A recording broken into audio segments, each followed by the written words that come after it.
بسم اللہ الرحمن الرحیم۔ حضرت عمر رضی اللہ عنہ کے مشورے سے حضرت ابو بکر صدیق رضی اللہ عنہ کے عہد خلافت میں قرآن مجید کا جو نسخہ مکمل شکل میں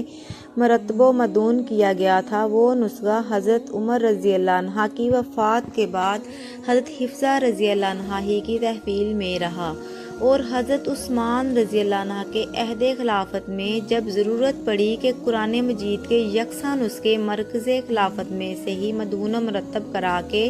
عالم اسلام میں بھیجے جائیں تو حضرت حفصہ رضی اللہ عنہ کے پاس محفوظ نسخہ کو بنیاد مانا گیا تھا۔ اس کی ضروری تفصیل اسی سلسلہ معارف الحدیث میں حضرت عثمان رضی اللہ عنہ کے مناقب میں لکھی جا چکی ہے۔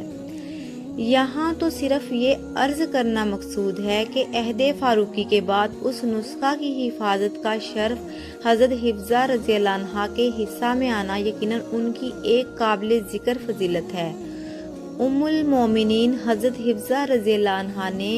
حضرت معاویہ رضی اللہ عنہ کے عہد خلافت میں سن 45 ہجری میں انتقال فرمایا۔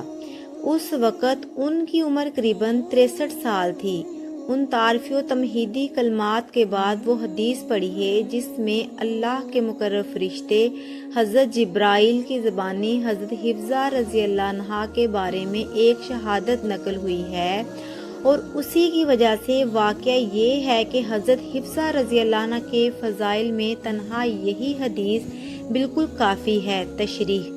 اللہ تعالیٰ کی یہاں حضرت حفصہ رضی اللہ عنہ کی قدر و منزلت اور مقبولیت و محبوبیت کا اندازہ کرنے کے لیے یہ حدیث بالکل کافی ہے۔ رسول اللہ صلی اللہ علیہ وآلہ وسلم نے جب کسی وجہ سے ان کو طلاق دے دی تو اللہ نے نہ صرف حضرت جبرائیل کے ذریعے آپ صلی اللہ علیہ وآلہ وسلم کو رجوع کرنے کا حکم بھیجا، بلکہ حضرت حفصہ رضی اللہ عنہ کی سیرت و کردار کے بارے میں یہ سند اور یہ شہادت بھی عطا فرمائی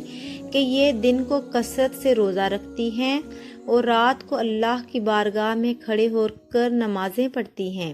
اور یہی نہیں بلکہ اس سے آگے بڑھ کے یہ خوشخبری بھی سنائی کہ جنت میں بھی ان کے لیے رسول اللہ صلی اللہ علیہ وآلہ وسلم کی زوجیت کا شرف مقدر ہو چکا ہے۔